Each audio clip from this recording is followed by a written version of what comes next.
We're not letting politics drive this. We're letting the requirements of the justice system and the law drive this. Former FBI Director James Comey has now officially been indicted by the Department of Justice. Let's dive in. This from Fox News. Former FBI Director James Comey was indicted by a grand jury on 2 counts: alleged false statements within jurisdiction of the legislative branch and obstruction of congressional proceeding, Fox News Digital has learned.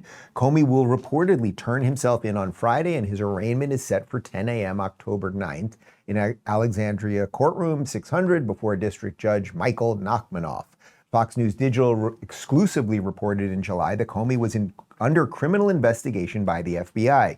The probe into Comey centered on whether he lied to Congress during his September 30th, 2020 testimony about his handling of the original Trump-Russia probe at the FBI, known inside the Bureau as Crossfire Hurricane. The indictment also alleges Comey made a false statement when he stated he did not authorize someone at the FBI to be an anonymous source. According to the indictment, that statement was false. Okay, so I don't want to do like 20 years of rehashing all the Trump stuff.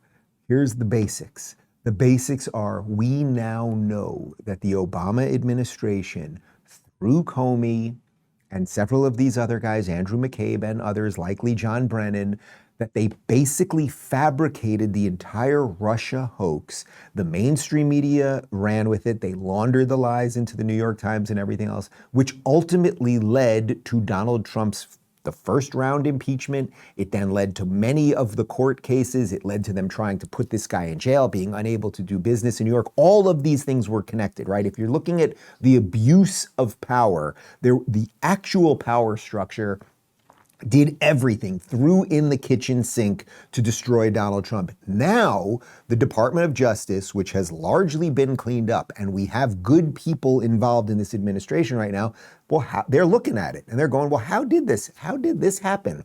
Who were these anonymous sources that were doing things like the Steele dossier that led to the ultimate impeachment of Donald Trump and everything else? Here's JD Vance trying to explain that in a little more of a calm way. So I want to start with this. President Trump has said that the indictment of James Comey is justice, not revenge. There is pushback to that, of course, among Democrats, including Senator Tim Kaine, who is calling it a complete political hatchet job. The president has said, quote, there will be others. And in the past, he has listed Adam Schiff and Letitia James. Do you think there are more indictments coming, and do you think that's justified? Well, there's certainly going to be more indictments coming over the next 3.5 years of the Trump administration, but we're always going to let the law drive this stuff and the facts of the case and not political motivations, which frankly makes us so much different from the Biden administration, where they indicted not just the President of the United States, but so many people who were just engaged in the basic job of politics, who were engaged in policymaking, who disagreed with the Biden administration, and because that they faced prosecution from that same administration. If you look at the Comey indictment, Martha, this was a grand jury indictment delivered in Alexandria, Virginia, not exactly a hotbed of Donald Trump's political support. There were 3 requested indictments. The grand jury returned 2 of those 3 indictments. So I think they showed they were judicious. I think that it showed clearly that there were a couple of things that James Comey did wrong. And to the people who are saying that this is all political, I mean, look, if you look at our track record in the Trump administration, there have been people who have been prosecuted, who have been political allies, who agree with our politics. There have been people who disagree with our politics. We're not letting politics drive this. We're letting the requirements of the justice system and the law drive this. And unfortunately for James Comey, when I look at this indictment, I see a guy who lied under oath, and he'll have his day in court. He'll have his opportunity to prove the other case in front of the jury. But the idea that this is driven by politics, I think is preposterous when you actually read the details of the indictment and the obvious fact that James Comey did lie under oath to Congress multiple times. Chagas disease is on the rise. A rare bug is spreading a serious parasite, and most people don't even realize they've been bitten. Long thought to be a distant problem, cases of Chagas disease have now been detected in several U.S. states, including California, Texas, Arizona, Louisiana, and Florida. The early signs can seem mild, but over time, the disease can cause severe heart damage, digestive dysfunction, and even death. The good news is that the wellness company offers a parasite cleanse compounded with ivermectin and mebendazole. Ivermectin works by paralyzing and killing parasites through disrupting their nervous systems, while mebendazole starves them by blocking glucose absorption. Together, this potent combination provides broad-spectrum defense against both intestinal and tissue parasites. Each kit is doctor-prescribed, compounded in the United States, tested for potency, and represents the gold standard in parasite defense. Simply fill out a quick intake form and you'll receive a bottle of 90 capsules shipped directly to your door. Head on over to twc.health/Rubin and use code Rubin to save $90 off plus free shipping. Yeah.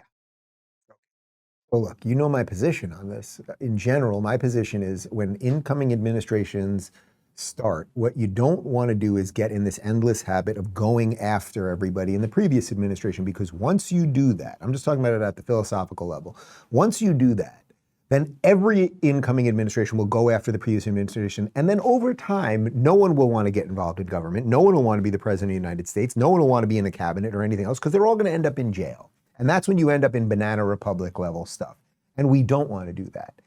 Now, that being said, if it looks like the head of the FBI lied under oath about concocting a dossier that was designed to destroy the incoming president of the United States, and then think of all of the fallout around Russia, and that you literally couldn't talk about it on YouTube without them blowing apart your channel. And then if you even connect that to how they treated, Trump during COVID appears out of nowhere, like there's just so much stuff there. If we're ever to get an honest assessment of what we went through for all of those years, maybe it starts with this. But I would say this, James Comey, if you are innocent, even though you were very excited for Donald Trump to be in a double wide near the fence, if you are innocent, well, we have a justice system that largely does work. So you have nothing to worry about. But if it turns out that you did lie under oath and you did allow for Andrew McCabe to be the anonymous source that led to this entire utter fiasco, well, then you might be in a little bit of trouble.